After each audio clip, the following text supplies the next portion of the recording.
ಸ್ವಂತ ಮನೆ ಬೇಕು, ಭೂಮಿ ಆಸ್ತಿ ಪಾಸ್ತಿ ಮಾಡಬೇಕು, ನಮ್ಮ ಹೆಸರಿನಲ್ಲಿ ಒಂದಿಷ್ಟು ಜಾಗ ಮಾಡಿಕೊಳ್ಳಬೇಕು, ಭೂಮಿ ತಾಯಿ ಆಶೀರ್ವಾದ ಸದಾ ನಮ್ಮ ಕುಟುಂಬದ ಮೇಲಿರಬೇಕು ಅಂತ ಎಲ್ಲರಿಗೂ ಆಸೆ ಇದ್ದೇ ಇರುತ್ತೆ. ಆದರೆ ಈ ಆಸೆಗಳು ಪೂರ್ಣವಾಗೋಕೆ ದಾರಿ ಏನು? ಯಾವ ಪುಣ್ಯದಿಂದ ಮನೆ ಯೋಗ, ಭೂಮಿ ಯೋಗ ಸಿಗುತ್ತೆ ಅಂತ ಎಷ್ಟೋ ಜನರಿಗೆ ಗೊತ್ತಿಲ್ಲ. ಮನುಷ್ಯ ಜೀವನ ಮುಗಿಯುವಷ್ಟರಲ್ಲಿ ಒಂದು ಸಲವಾದರೂ ಭೂಮಿ ತಾಯಿಯ ಈ ಕಥೆಯನ್ನು ಕೇಳಿದರೆ ನೀವು ಅಂದುಕೊಂಡಷ್ಟು ಭೂಮಿ ನಿಮಗೆ ಸಿಗುತ್ತದೆ. ಸತ್ತ ನಂತರ ಸ್ವರ್ಗ ಪ್ರಾಪ್ತಿಯಾಗುತ್ತದೆ. ಸತ್ತ ನಂತರ ಸ್ವರ್ಗ ಅಥವಾ ನರಕ ಇವೆರಡರಲ್ಲಿ ಒಂದಂತೂ ಖಚಿತವಾಗಿ ಸಿಗುತ್ತೆ. ಆದರೆ ಸ್ವರ್ಗ ನರಕಗಳಲ್ಲಿಯೂ ನೀವು ನಿಲ್ಲಲು ಒಂದು ಚೂರು ಜಾಗ ಸಿಗಬೇಕೆಂದರೆ ಈ ಭೂಮಿ ತಾಯಿಯ ಕಥೆಯನ್ನು ಕೇಳಲೇಬೇಕು. ಒಂದಾನೊಂದು ಕಾಲದಲ್ಲಿ ಒಬ್ಬ ಬಡ ಅಜ್ಜಿಯು ತನ್ನ 4 ಜನ ಪುತ್ರರು ಹಾಗೂ ಸೊಸೆಯರ ಜೊತೆ ವಾಸಿಸುತ್ತಿದ್ದರು. ಈ ಅಜ್ಜಿಗೆ ತುಂಬಾ ಧಾರಾಳ ಮನಸ್ಸು. ಹೆಚ್ಚು ದಾನಗಳನ್ನು ಮಾಡುತ್ತಾ ಕೊನೆಗಾಲದಲ್ಲಿ ಬಿಡಿಗಾಸು ಕೂಡ ಕೈನಲ್ಲಿರಲಿಲ್ಲ.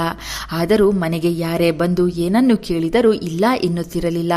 ಅವರಿಗೆ ಏನು ಬೇಕು ಎಂದು ತಿಳಿದು ಅದನ್ನು ಕೊಡುವವರೆಗೂ ಅಜ್ಜಿಗೆ ಸಮಾಧಾನ ಇರುತ್ತಿರಲಿಲ್ಲ. ಅತ್ತೆಯ ಈ ದಾನದ ಗುಣ 4 ಸೊಸೆಯರಲ್ಲಿ ಹಿರಿ ಸೊಸೆಗೆ ಮಾತ್ರ ಇಷ್ಟವಾಗುತ್ತಿತ್ತು. ಹಿರಿ ಸೊಸೆ ತನ್ನ ಅತ್ತಿಯ ದಾನದ ಗುಣಗಳನ್ನು ಕೊಂಡಾಡುತ್ತಿದ್ದಳು. ಅಜ್ಜಿಯು ಎಲ್ಲ ಸೊಸೆಯರನ್ನು ಸಮಾನವಾಗಿ ನೋಡುತ್ತಿದ್ದರು. ಅತಿ ಹೆಚ್ಚು ದಾನ ಧರ್ಮಗಳನ್ನು ಮಾಡುವ ಈ ವೃದ್ಧೆಯ ಬಗ್ಗೆ ತಿಳಿದ ನಾರದ ಮಹರ್ಷಿಗಳು ಧರ್ಮರಾಜನಿಗೆ ಈ ವಿಚಾರವನ್ನು ತಿಳಿಸುತ್ತಾರೆ. ಭೂಲೋಕದಲ್ಲಿ ಒಬ್ಬ ಅಜ್ಜಿ ನಿನಗಿಂತಲೂ ಹೆಚ್ಚಿನ ದಾನ ಧರ್ಮಗಳನ್ನು ಮಾಡುತ್ತಿದ್ದಾಳೆ. ಮುಂದಿನ ಕಾಲದಲ್ಲಿ ನಿನ್ನ ಸ್ಥಾನವನ್ನೇ ಅವಳಿಗೆ ಕೊಡಬೇಕಾದ ಪರಿಸ್ಥಿತಿ ಬರಬಹುದು ಎಂದು ಅಜ್ಜಿಯನ್ನು ನಾರದರು ಹೊಗಳುತ್ತಾರೆ. ಇದನ್ನು ಕೇಳಿದ ಧರ್ಮರಾಜನು ಅಜ್ಜಿಯು ತನಗಿಂತಲೂ ಯಾವ ವಿಷಯಗಳಲ್ಲಿ ಶ್ರೇಷ್ಠ? ದಾನ ಮಾಡಲು ಅಜ್ಜಿಗೆ ಸಂಪತ್ತು ಎಲ್ಲಿಂದ ಬರುತ್ತಿದೆ? ನನಗಿಂತಲೂ ಹೆಚ್ಚು ದಾನ ಮಾಡಲು ಹೇಗೆ ಸಾಧ್ಯ ಎಂದು ಪರೀಕ್ಷೆ ಮಾಡಲು ಯಮಧರ್ಮರಾಜನನ್ನು ಭೂಲೋಕಕ್ಕೆ ಕಳುಹಿಸುತ್ತಾನೆ. ಧರ್ಮರಾಜನ ಮನವಿಯಂತೆ ಯಮಧರ್ಮನು ಸಾಮಾನ್ಯ ಬಡವನ ರೂಪದಲ್ಲಿ ಅಜ್ಜಿ ಇರುವ ಊರಿಗೆ ಬರುತ್ತಾನೆ. ಊರಿನ ಪ್ರತಿ ಮನೆಯ ಮುಂದೆ ನಿಂತು ನನ್ನ ಬಳಿ ಉಡಲು ಬಟ್ಟೆ ಇಲ್ಲ, ಹಸಿವು ಹೆಚ್ಚುತ್ತಿದೆ, ಏನಾದರೂ ದಾನ ಮಾಡಿ ಎಂದು ಕೇಳುತ್ತಾನೆ. ಯಾರೊಬ್ಬರು ಕೂಡ ಯಮಧರ್ಮರಾಜನಿಗೆ ಸಹಾಯ ಮಾಡಲಿಲ್ಲ. ಕೊನೆಗೆ ಕತ್ತಲಾಗುತ್ತಿದ್ದಂತೆ ಅಜ್ಜಿಯ ಮನೆ ಮುಂದೆ ಬಂದು ನಿಂತು, ಮನೆಯಲ್ಲಿ ಯಾರಿದ್ದೀರಾ? ದಯವಿಟ್ಟು ಹೊರಗೆ ಬನ್ನಿ, ಇಲ್ಲಿ ತುಂಬಾ ಚಳಿ ಇದೆ, ಹೊಚ್ಚಿಕೊಳ್ಳಲು ಏನಾದರೂ ಬಟ್ಟೆ ಇದ್ದರೆ ದಾನ ಮಾಡಿ ಎಂದು ಕೇಳಿಕೊಳ್ಳುತ್ತಾನೆ. ಆಗಾಗಲೇ ಕತ್ತಲೆ ಆಗಿದ್ದರಿಂದ ಅತ್ತೆ, ಮಕ್ಕಳು ಹಾಗೂ ಸೊಸೆಯರು ಎಲ್ಲರೂ ನಿದ್ರೆಗೆ ಜಾರಿರುತ್ತಾರೆ. ಯಮನ ಮಾತುಗಳನ್ನು ಕೇಳಿಸಿಕೊಂಡ ಅಜ್ಜಿಯು ಚಿಕ್ಕ ಸೊಸೆಗೆ ಮನೆಯ ಹೊರಗಡೆ ಯಾರೋ ಕರೆಯುತ್ತಿದ್ದಾರೆ, ಒಂದು ಸಲ ನೋಡಿ ಬಾ ಎಂದು ಹೇಳಿದಾಗ ಸೊಸೆಯು, ಈಗ ಅರ್ಧರಾತ್ರಿ ಆಗಿದೆ, ಇಷ್ಟು ಹೊತ್ತಿಗೆ ಯಾರು ಬರುತ್ತಾರೆ? ನೀವೇ ಹೋಗಿ ನೋಡಿ, ನಮ್ಮ ನಿದ್ರೆ ಏಕೆ ಕೆಡಿಸುತ್ತೀರಿ ಎಂದು ಕೋಪದಿಂದ ಹೇಳುತ್ತಾಳೆ.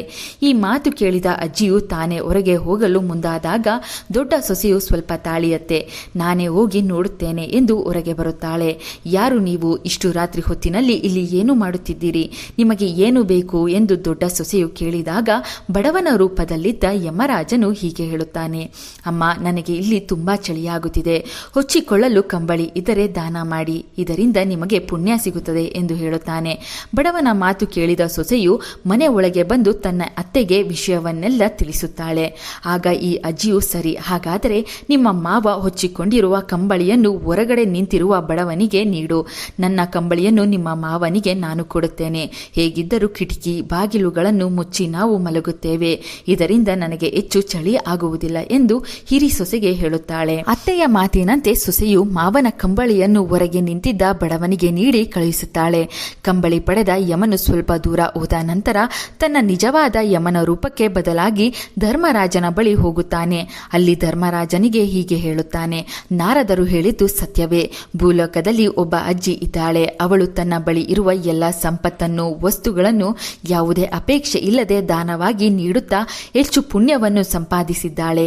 ಯಮನ ಮಾತುಗಳನ್ನು ಕೇಳಿದ ಧರ್ಮರಾಜನು, ಆ ಅಜ್ಜಿ ನಿಜವಾಗಿಯೂ ನನಗಿಂತಲೂ ಹೆಚ್ಚು ದಾನಗಳನ್ನು ಮಾಡಿ ಪುಣ್ಯ ಸಂಪಾದನೆ ಮಾಡಿದ್ದಾಳ, ನನ್ನ ಸಿಂಹಾಸನವನ್ನೇ ಆಕೆ ಪಡೆಯುತ್ತಾಳ ಎಂದು ಯೋಚಿಸಿ ಯಮನಿಗೆ ಹೀಗೆ ಹೇಳುತ್ತಾನೆ, ಆ ಅಜ್ಜಿಯನ್ನು ಈ ಲೋಕಕ್ಕೆ ಕರೆದುಕೊಂಡು ಬರಬೇಕು ಎಂದಾಗ ಯಮನು ತನ್ನ ದೂತರನ್ನು ಭೂಲೋಕಕ್ಕೆ ಕಳಿಸಿ ಆ ಅಜ್ಜಿಯನ್ನು ಕರೆತರುವಂತೆ ಹೇಳುತ್ತಾನೆ. ಯಮದೂತರು ಭೂಲೋಕಕ್ಕೆ ಬಂದು ಅಜ್ಜಿಯನ್ನು ಯಮಲೋಕಕ್ಕೆ ಕರೆದುಕೊಂಡು ಬರುತ್ತಾರೆ. ಆದರೆ ಯಮಲೋಕದಲ್ಲಿ ಅಜ್ಜಿಗೆ ನಿಲ್ಲಲು ಸ್ವಲ್ಪವೂ ಭೂಮಿ ಇರಲಿಲ್ಲ. ಸುತ್ತಲೂ ಎಲ್ಲವೂ ನೀರಿನಿಂದ ತುಂಬಿ ಹೋಗಿತ್ತು. ಅದನ್ನು ನೋಡಿ ಆ ಅಜ್ಜಿ ಹೀಗೆ ಹೇಳುತ್ತಾಳೆ, ಭೂಲೋಕದಲ್ಲಿ ನಾನು ತುಂಬಾ ದಾನ ಧರ್ಮಗಳನ್ನು ಮತ್ತು ಪುಣ್ಯ ಕೆಲಸಗಳನ್ನು ಮಾಡಿದ್ದರೂ ನಾನು ನರಕಕ್ಕೆ ಬಂದಿದ್ದೇನೆ. ಅದಕ್ಕೆ ನನಗೆ ನೋವಿಲ್ಲ. ಆದರೆ ಯಮಧರ್ಮರಾಜ, ಇಲ್ಲಿ ನಿಲ್ಲಲು ಸ್ವಲ್ಪವೂ ಜಾಗವು ನನಗೆ ಇಲ್ಲವೇ ಎಂದು ಪ್ರಶ್ನಿಸುತ್ತಾಳೆ. ಆಗ ಧರ್ಮರಾಜನು ಅಜ್ಜಿಗೆ ಹೀಗೆ ಹೇಳುತ್ತಾನೆ, ಅಮ್ಮ, ನೀವು ಭೂಲೋಕದಲ್ಲಿ ತುಂಬಾ ದಾನ ಧರ್ಮಗಳನ್ನು ಮಾಡಿದ್ದೀರಿ. ಆದರೆ ಎಂದಿಗೂ ನೀವು ಭೂದೇವಿ ಕಥೆಯನ್ನು ಕೇಳಿಲ್ಲ. ಅದಕ್ಕಾಗಿ ನಿಮಗೆ ಇಲ್ಲಿ ನಿಲ್ಲಲು ಭೂಮಿ ಸಿಗುತ್ತಿಲ್ಲ. ಇಲ್ಲಿ ಮಾತ್ರವಲ್ಲ, ನೀವು ಸ್ವರ್ಗ ಲೋಕಕ್ಕೆ ಹೋದರೂ ನಿಮಗೆ ನಿಲ್ಲಲು ಒಂದು ಚೂರು ಭೂಮಿ ಕೂಡ ಸಿಗುವುದಿಲ್ಲ. ಇದನ್ನು ಕೇಳಿದ ಅಜ್ಜಿಯು, ಧರ್ಮರಾಜ ಹಾಗೂ ಯಮಧರ್ಮರಾಜ, ನೀವು ಇಬ್ಬರು ಪುಣ್ಯಾತ್ಮರು. ದಯವಿಟ್ಟು ನನಗೆ ಒಂದು ಸಹಾಯ ಮಾಡುತ್ತೀರಾ? ನನ್ನ ಕಾಲಿನ ಕೆಳಗೆ ಭೂಮಿ ಇಲ್ಲದೆ ನಾನು ಹೇಗೆ ನಿಲ್ಲಲಿ? ನನ್ನ ಮೇಲೆ ಕರುಣೆ ತೋರಿಸಿ. ಅವಳ ಮಾತುಗಳನ್ನು ಕೇಳಿದ ಯಮಧರ್ಮರಾಜನು ಆಕೆ ಮಾಡಿದ ದಾನ ಧರ್ಮಗಳನ್ನು ನೆನೆದು ಹೀಗೆ ಹೇಳುತ್ತಾರೆ, ನೀವು ದುಃಖ ಪಡಬೇಡಿ. ನಿಮಗೆ ನಾನು 7 ದಿನಗಳ ಕಾಲಾವಕಾಶ ಕೊಡುತ್ತೇನೆ. ನೀವು ಭೂಲೋಕಕ್ಕೆ ಹೋದ ನಂತರ 6 ದಿನಗಳಲ್ಲಿ ಒಬ್ಬ ಬ್ರಾಹ್ಮಣನ ಮೂಲಕ ಭೂದೇವಿಯ ಕಥೆಯನ್ನು ಕೇಳಬೇಕು. 7ನೆಯ ದಿನ ನೀವು ಮತ್ತೆ ಇಲ್ಲಿಗೆ ಬರಬೇಕು. ಆಗ ನಿಮಗೆ ಇಲ್ಲಿ ನಿಲ್ಲಲು ಭೂಮಿ ಖಂಡಿತ ಸಿಗುತ್ತದೆ ಎಂದು ಒಂದು ಷರತ್ತಿನ ಮೇಲೆ ಅಜ್ಜಿಯನ್ನು ಮತ್ತೆ ಭೂಲೋಕಕ್ಕೆ ಕಳುಹಿಸುತ್ತಾರೆ. ಅಜ್ಜಿ ಭೂಲೋಕಕ್ಕೆ ಬರುವಷ್ಟರಲ್ಲಿ ಆಕೆಯ ಮಕ್ಕಳು ಹಾಗೂ ಸೊಸೆಯರು ಅಜ್ಜಿ ಸತ್ತಿದ್ದಾಳೆ ಎಂದು ಭಾವಿಸಿ ಅಂತ್ಯ ಸಂಸ್ಕಾರ ಕ್ರಿಯೆಗಳನ್ನು ಮಾಡಲು ಸಿದ್ಧರಾಗಿರುತ್ತಾರೆ. ಅಜ್ಜಿಯ ದೇಹವನ್ನು ಸ್ಮಶಾನಕ್ಕೆ ತೆಗೆದುಕೊಂಡು ಹೋಗುವಾಗ ಅಜ್ಜಿಯು ಏಕಾಏಕಿ ಎದ್ದು ಹೀಗೆ ಹೇಳುತ್ತಾಳೆ, ನನ್ನನ್ನು ಎಲ್ಲಿಗೆ ತೆಗೆದುಕೊಂಡು ಹೋಗುತ್ತಿದ್ದೀರಿ? ನಾನು ಇನ್ನೂ ಸತ್ತಿಲ್ಲ ಎಂದು ಹೇಳಿದ ತಕ್ಷಣ 4 ಮಕ್ಕಳು ಮತ್ತು ಸೊಸೆಯರೆಲ್ಲರೂ ಆಶ್ಚರ್ಯಪಡುತ್ತಾರೆ. ಅಜ್ಜಿಗೆ ಕ್ಷಮೆ ಕೇಳಿ ಮತ್ತೆ ಮನೆಗೆ ಕರೆದುಕೊಂಡು ಬರುತ್ತಾರೆ. ಸತ್ತಿದ್ದ ಅಜ್ಜಿ ಮತ್ತೆ ಜೀವಂತವಾಗಿ ಬಂದಿರುವುದನ್ನು ನೋಡಿ ಊರಿನ ಎಲ್ಲರೂ ಆಶ್ಚರ್ಯಪಡುತ್ತಾರೆ. 4 ಸೊಸೆಯರಲ್ಲಿ ಹಿರಿ ಸೊಸೆ ಮಾತ್ರ ಅಜ್ಜಿ ಬದುಕಿರುವುದನ್ನು ನೋಡಿ ತುಂಬಾ ಸಂತೋಷ ಪಡುತ್ತಾಳೆ. ತನ್ನ 4 ಮಕ್ಕಳು ಹಾಗೂ ಸೊಸೆಯರನ್ನು ಕರೆದು ಅಜ್ಜಿಯು, ನಾನು ಇನ್ನು 7 ದಿನಗಳು ಮಾತ್ರ ಈ ಭೂಮಿಯ ಮೇಲೆ ಇರುತ್ತೇನೆ. ನಿಜವಾಗಿಯೂ ನಾನು ರಾತ್ರಿ ಸತ್ತಿದ್ದೆ. ಯಮಲೋಕಕ್ಕೆ ಹೋದ ನಂತರ ಏನಾಯಿತು ಎಂದು ಸಂಪೂರ್ಣವಾಗಿ ವಿವರಿಸುತ್ತಾಳೆ. ಈ ಮಾತುಗಳನ್ನು ಕೇಳಿದ ಮಕ್ಕಳು ಹಾಗೂ ಸೊಸೆಯರಲ್ಲಿ ಹಿರಿ ಸೊಸೆ ಮಾತ್ರ ಅಜ್ಜಿಯ ಮಾತುಗಳನ್ನು ನಂಬುತ್ತಾಳೆ. ಉಳಿದವರು ಈಕೆಗೆ ಹುಚ್ಚು ಹಿಡಿದಿದೆಯಾ ಅಥವಾ ಏನಾದರೂ ಕನಸು ಕಂಡಿದ್ದಾಳಾ? ಏಕೆ ಇಷ್ಟು ವಿಚಿತ್ರವಾಗಿ ಮಾತನಾಡುತ್ತಿದ್ದಾಳೆ ಎಂದು ಪರಸ್ಪರ ಮಾತನಾಡಿಕೊಳ್ಳುತ್ತಾರೆ. ಸ್ವಂತ ಮಕ್ಕಳು ಕೂಡ ಅಜ್ಜಿಯ ಮಾತುಗಳನ್ನು ನಂಬಲಿಲ್ಲ. ಆಗ ಅಜ್ಜಿ, ದಯವಿಟ್ಟು ನನ್ನ ಮಾತು ಕೇಳಿ. ಇನ್ನು 7 ದಿನಗಳಲ್ಲಿ ನಾನು ಮತ್ತೆ ಸಾಯುತ್ತೇನೆ. ಈ 6 ದಿನಗಳ ಕಾಲ ನಾನು ಭೂದೇವಿಯ ಕಥೆಯನ್ನು ಕೇಳಬೇಕು. ದಯವಿಟ್ಟು ನನಗೆ ಸಹಾಯ ಮಾಡಿ ಎಂದಾಗ ಹಿರಿ ಸೊಸೆಯು ಅತ್ತೆ ಹೇಳುವುದನ್ನು ಸತ್ಯವಾಗಿರಲಿ ಅಥವಾ ಸುಳ್ಳಾಗಿರಲಿ, ಭೂಮಿ ದೇವಿಯ ಕತೆ ಕೇಳುವುದರಿಂದ ಎಲ್ಲರಿಗೂ ಪುಣ್ಯ ಸಿಗುತ್ತದೆ ಅಲ್ಲವೇ ಎಂದು ತನ್ನ ಗಂಡನಿಗೆ ಹೇಳಿ, ನೀವು ಕೂಡಲೇ ಹೋಗಿ ಒಬ್ಬ ಬ್ರಾಹ್ಮಣರನ್ನು ಕರೆತನ್ನಿ ಎಂದು ಹೇಳುತ್ತಾಳೆ. ಇದನ್ನು ಕೇಳಿ ಉಳಿದ 3 ಸೊಸೆಯರು ಏನು ಮಾತನಾಡದೆ ಮೌನವಾಗಿದ್ದರು. ಆದರೆ ಚಿಕ್ಕ ಸೊಸೆಗೆ ತನ್ನ ಅತ್ತೆಯ ಮೇಲೆ ಮತ್ತು ದೊಡ್ಡ ಸೊಸೆಯ ಮೇಲೆ ದಿನದಿಂದ ದಿನಕ್ಕೆ ಕೋಪ ಹೆಚ್ಚಾಗುತ್ತಿತ್ತು. ಅನಂತರ ಬ್ರಾಹ್ಮಣರು ಮನೆಗೆ ಬಂದು ಭೂದೇವಿಯ ಕಥೆಯನ್ನು ತುಂಬಾ ಸುಂದರವಾಗಿ ವಿವರಿಸಿದರು. ಹೀಗೆ ಕ್ರಮವಾಗಿ 6 ದಿನಗಳ ಕಾಲ ಅಜ್ಜಿ ಮನೆಯಲ್ಲಿ ಭೂದೇವಿಯ ವ್ರತದ ಕತೆ ಓದಿ ಕೇಳಿಸಲಾಯಿತು. ಅಜ್ಜಿ ಅದನ್ನು ಬಹಳ ಭಕ್ತಿಯಿಂದ ಕೇಳಿದಳು.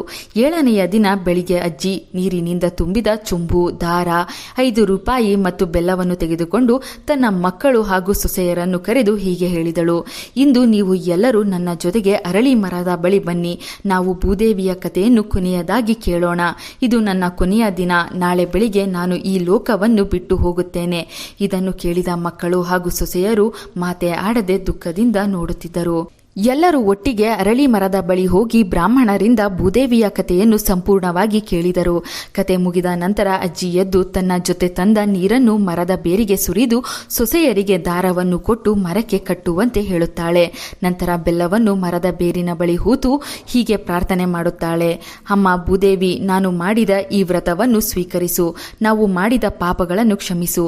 ನನಗೆ ನಿಲ್ಲಲು ಸಾಕಾಗುವಷ್ಟು ಭೂಮಿಯನ್ನು ದಯಪಾಲಿಸು ಎಂದು ಭಕ್ತಿಯಿಂದ 5 ರೂಪಾಯಿಯನ್ನು ಮರಕ್ಕೆ ಸಲ್ಲಿಸುತ್ತಾಳೆ. ನಂತರ ಎಲ್ಲರೂ ಮನೆಗೆ ಬರುತ್ತಾರೆ. ಮನೆಗೆ ಬಂದ ಮೇಲೆ ಅಜ್ಜಿ ತನ್ನ ಸೊಸೆಯರಿಗೆ ಹೀಗೆ ಹೇಳುತ್ತಾಳೆ, ಇಂದು ನನ್ನ ಕೊನೆಯ ದಿನ. ನನಗಾಗಿ ನೀವೆಲ್ಲರೂ ಅಡುಗೆ ಮಾಡಿ ನೀವು ಮಾಡಿದ ಅಡುಗೆಯನ್ನು ತಿಂದು ಈ ಲೋಕವನ್ನು ಸಂತೋಷದಿಂದ ಬಿಡುತ್ತೇನೆ ಎಂದು ಕೇಳಿಕೊಂಡಾಗ ಚಿಕ್ಕ ಸೊಸೆಯು, ನಾವು ನಿಮಗಾಗಿ ಏಕೆ ವಿಶೇಷವಾಗಿ ಅಡುಗೆ ಮಾಡಬೇಕು? ನೀವು ದಾನ, ಪೂಜೆ, ವ್ರತಗಳನ್ನು ಮಾಡಿ ನಮ್ಮನ್ನು ಬಡವರನ್ನಾಗಿ ಮಾಡಿದ್ದೀರಿ. ನೀವು ಸಾಯುತ್ತೀರಿ ಎಂದು ನಂಬಿ ನಾವು ಇಷ್ಟು ಸೇವೆ ಮಾಡುತ್ತಿದ್ದೇವೆ ಎಂದು ಕೋಪದಿಂದ ಎಲ್ಲರ ಮೇಲೂ ಕಿರುಚಾಡಿದಳು. ಇದನ್ನು ಕೇಳಿದ ದೊಡ್ಡ ಸೊಸೆಯು, ಸಾಕು, ನೀನು ಮೌನವಾಗಿರು. ಅತ್ತೆಗೆ ಬೇಕಾದ ಎಲ್ಲ ಅಡುಗೆಗಳನ್ನು ನಾನು ಮಾಡುತ್ತೇನೆ. ಯಾರಾದರೂ ನನ್ನನ್ನು ತಡೆಯಲಿ ನೋಡೋಣ ಎಂದು ಕೋಪದಿಂದ ಹೇಳುತ್ತಾ ಅಜ್ಜಿಗೆ ಪ್ರೀತಿಯಿಂದಲೇ ಅಡುಗೆ ಮಾಡುತ್ತಾಳೆ. ಅಡುಗೆ ಎಲ್ಲ ಸಿದ್ಧವಾದ ನಂತರ ಎಲ್ಲರಿಗೂ ಊಟಕ್ಕೆ ಇಟ್ಟು ಕೂತಾಗ ಚಿಕ್ಕ ಸೊಸೆಯು ಊಟಕ್ಕೆ ಕೂರಲಿಲ್ಲ. ಆಗ ಅಜ್ಜಿಯು ಮೃದುವಾಗಿ, ನಾನು ನಾಳೆ ಹೋಗುತ್ತೇನೆ, ಕನಿಷ್ಠ ಈ ಒಂದು ದಿನವಾದರೂ ನನ್ನ ಜೊತೆ ಊಟ ಮಾಡು ಎಂದು ಕೇಳಿಕೊಂಡಾಗ ಮನಸ್ಸಿಲ್ಲದಿದ್ದರೂ ಅತ್ತೆಯ ಜೊತೆಗೆ ಕೊನೆಯ ಬಾರಿ ಊಟ ಮಾಡುತ್ತಾಳೆ. ಎಲ್ಲರೂ ಒಟ್ಟಿಗೆ ಕೂತು ಬಹಳ ಸಂತೋಷದಿಂದ ಊಟ ಮಾಡುತ್ತಾರೆ.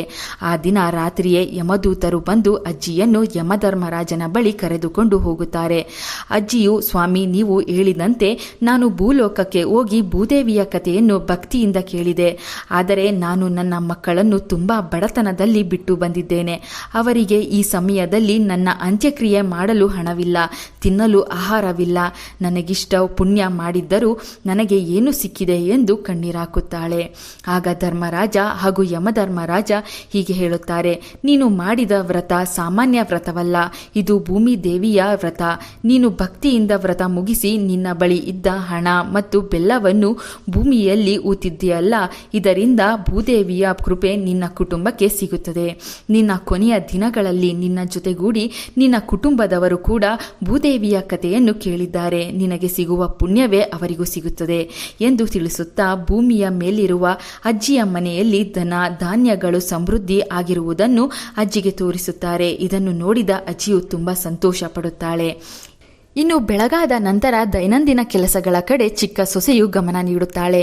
ಇನ್ನುಳಿದ ಸೊಸೆಯರು ಅತ್ತೆಯ ಕೋಣೆಗೆ ಹೋಗಬೇಕೆಂದರೂ ಹೋಗಲು ಮನಸ್ಸು ಮಾಡಲಿಲ್ಲ. ಆದರೆ ದೊಡ್ಡ ಸೊಸೆಯು ಅತ್ತೆಯ ಬಳಿ ಹೋಗಿ ಅತ್ತೆಯು ಸಾವನ್ನಪ್ಪಿದ ವಿಷಯವನ್ನು ಎಲ್ಲರಿಗೂ ತಿಳಿಸುತ್ತಾ ಜೋರಾಗಿ ಅಳುತ್ತಾಳೆ. ಎಲ್ಲರೂ ಅಜ್ಜಿಯ ಬಳಿ ಬಂದು ನಿಂತು ಅಳುತ್ತಿರುವಾಗ ಮಕ್ಕಳು ಹೀಗೆ ಹೇಳುತ್ತಾರೆ, ಕಳೆದ ಬಾರಿ ಅಮ್ಮ ಸತ್ತಾಗ ಎಲ್ಲರನ್ನು ಕರೆದಿದ್ದೆವು. ಅಮ್ಮ ಮತ್ತೆ ಬದುಕಿದ್ದನ್ನು ನೋಡಿ ಅಪಹಾಸ್ಯ ಮಾಡಿದ್ದರು. ಆದ್ದರಿಂದ ಈ ಬಾರಿ ಯಾರನ್ನು ಕರೆಯುವುದು ಬೇಡ. ನಮ್ಮ ಬಳಿ ಈ ಸಮಯದಲ್ಲಿ ಹಣವೂ ಇಲ್ಲ. ಹಾಗಾಗಿ ನಾವು 4 ಜನರೇ ಅಮ್ಮನ ಕಾರ್ಯವನ್ನು ಮಾಡಿ ಮುಗಿಸೋಣ ಎಂದು ಮಾತನಾಡಿಕೊಳ್ಳುತ್ತಾರೆ. ಅದರಂತೆಯೇ ಅಜ್ಜಿಯ ಅಂತ್ಯ ಸಂಸ್ಕಾರವನ್ನು 4 ಜನರೇ ಮಾಡಿ ಮುಗಿಸುತ್ತಾರೆ. ಗ್ರಾಮಸ್ಥರು ಈ ಕುಟುಂಬದ ಕಷ್ಟವನ್ನು ನೋಡಿ ಸಹಾಯ ಮಾಡಲು ಮುಂದಾಗುತ್ತಾರೆ. ಒಂದೊಂದು ದಿನ ಒಂದೊಂದು ಮನೆಯಿಂದ ಅಡುಗೆ ಮಾಡಿಕೊಡುತ್ತೇವೆ ಎಂದು ತಿಳಿಸುತ್ತಾರೆ. ಆ ಸಮಯದಲ್ಲಿ ಒಂದು ಕೋಣೆಯಿಂದ ಒಂದು ಪೆಟ್ಟಿಗೆಯ ಶಬ್ದ ಕೇಳಿ ಬರುತ್ತದೆ. ಏನಿದು ಶಬ್ದ ಎಂದು ದೊಡ್ಡ ಸೊಸೆಯು ಕೋಣೆ ಒಳಗೆ ಬಂದು ಆ ಪೆಟ್ಟಿಗೆಯನ್ನು ತೆರೆದು ನೋಡಿದಾಗ ಪೆಟ್ಟಿಗೆಯ ತುಂಬ ದುಡ್ಡಿರುತ್ತದೆ. ತಕ್ಷಣವೇ ತನ್ನ ಕೋಣೆಗೆ ಹೋಗಿ ಸೊಸೆ ನೋಡಿದಾಗ ಅಲ್ಲಿಯೂ ದುಡ್ಡು, ದವಸ ಧಾನ್ಯಗಳು ತುಂಬಿರುತ್ತದೆ. ಮನೆಯ ಪ್ರತಿ ಕೋಣೆಗಳಲ್ಲೂ ಹಾಗೂ ಅಡುಗೆ ಮನೆಯಲ್ಲೂ ದವಸ ಧಾನ್ಯ ದುಡ್ಡು ತುಂಬಿರುತ್ತದೆ.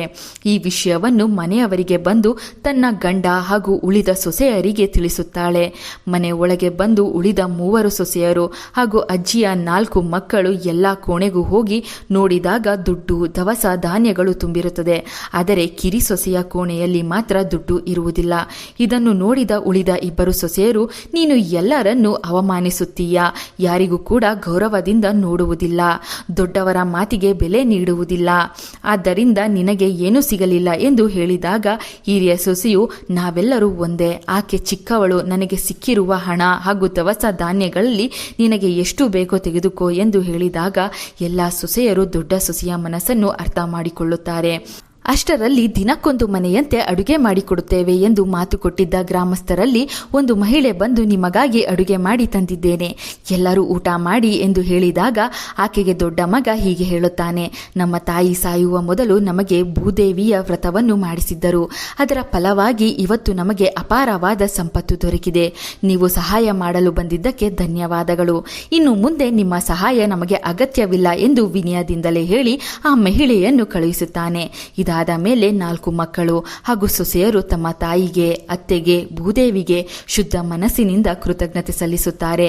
ಅವರ ತಾಯಿ ಮಾಡಿದಂತೆಯೇ ದಾನ ಧರ್ಮಗಳನ್ನು, ಪುಣ್ಯ ಕೆಲಸಗಳನ್ನು ಮಾಡಲು ನಿರ್ಧಾರ ತೆಗೆದುಕೊಳ್ಳುತ್ತಾರೆ. ಎಲ್ಲವನ್ನು ಮೇಲಿನಿಂದ ನೋಡುತ್ತಿದ್ದ ಅಜ್ಜಿಯು ತುಂಬಾ ಸಂತೋಷಪಟ್ಟಳು. ಅದರಲ್ಲಿಯೂ ಚಿಕ್ಕ ಸೊಸೆಯಲ್ಲಿ ಆದಂತಹ ಬದಲಾವಣೆಗಳನ್ನು ನೋಡಿ ಅಜ್ಜಿಗೆ ಮತ್ತಷ್ಟು ಸಮಾಧಾನವಾಯಿತು. ಅಷ್ಟರಲ್ಲಿ ಯಮಧರ್ಮರಾಜ ಮತ್ತು ಧರ್ಮರಾಜ ಅಜ್ಜಿಗೆ ಹೀಗೆ ಹೇಳುತ್ತಾರೆ, ನೀನು ಮಾಡಿದ ಪುಣ್ಯ ಕೆಲಸಗಳ ಫಲವಾಗಿ ಸ್ವರ್ಗ ಲೋಕಕ್ಕೆ ಹೋಗುವ ಅರ್ಹತೆಯನ್ನು ಪಡೆದಿದ್ದೀಯಾ, ಅಲ್ಲಿ ಹೋಗಿ ಸ್ವರ್ಗದ ಸುಖಗಳನ್ನು ಅನುಭವಿಸು ಎಂದು ಅಜ್ಜಿಯನ್ನು ಸ್ವರ್ಗಕ್ಕೆ ಕಳುಹಿಸುತ್ತಾರೆ. ಈಗ ಅಜ್ಜಿಯು ಸ್ವರ್ಗ ಲೋಕದಲ್ಲಿ ಸಂತೋಷದಿಂದ ಜೀವನ ನಡೆಸುತ್ತಿದ್ದಾಳೆ. ಈ ಕಥೆಯ ಅರ್ಥ ಏನೆಂದರೆ, ಅಜ್ಜಿ ತನ್ನ ಕುಟುಂಬಕ್ಕೆ ಭೂಮಿದೇವಿಯ ವ್ರತ ಮತ್ತು ಪೂಜೆಯ ಮಹತ್ವವನ್ನು ತಿಳಿಸಿದಂತೆ ನಾವು ಕೂಡ ದಾನ ಧರ್ಮಗಳು ಮತ್ತು ಪುಣ್ಯ ಕೆಲಸಗಳನ್ನು ಮಾಡಬೇಕು. ಜೊತೆಗೆ ಭಕ್ತಿಯಿಂದ ಭೂದೇವಿಯ ಕಥೆಯನ್ನು ಕೇಳಬೇಕು. ಈ ಕಥೆಯನ್ನು ಕೇಳುವವರಿಗೆ ಮತ್ತೊಬ್ಬರಿಗೆ ತಲುಪಿಸುವವರಿಗೆ ಭೂದೇವಿಯ ಆಶೀರ್ವಾದ ಖಂಡಿತವಾಗಿ ಸಿಗುತ್ತದೆ. ಅವರ ಜೀವನದಲ್ಲಿ ಭೂಮಿ, ಮನೆ, ಸಂಪತ್ತು ಹೆಚ್ಚುತ್ತದೆ. ಭೂಮಿ ತಾಯಿಯ ಈ ಕಥೆಯನ್ನು ಕೇಳಿದ ಮೇಲೆ ಭಕ್ತಿಯಿಂದ ಲೈಕ್ ಕೊಟ್ಟು ಎಲ್ಲರಿಗೂ ಈ ವಿಡಿಯೋ ಶೇರ್ ಮಾಡಿ. ನಮ್ಮ ಚಂದನ ಆಲೋಕ ಯೂಟ್ಯೂಬ್ ಹಾಗೂ ಫೇಸ್ಬುಕ್ ಪೇಜನ್ನು ಫಾಲೋ ಮಾಡಿ. Thank you.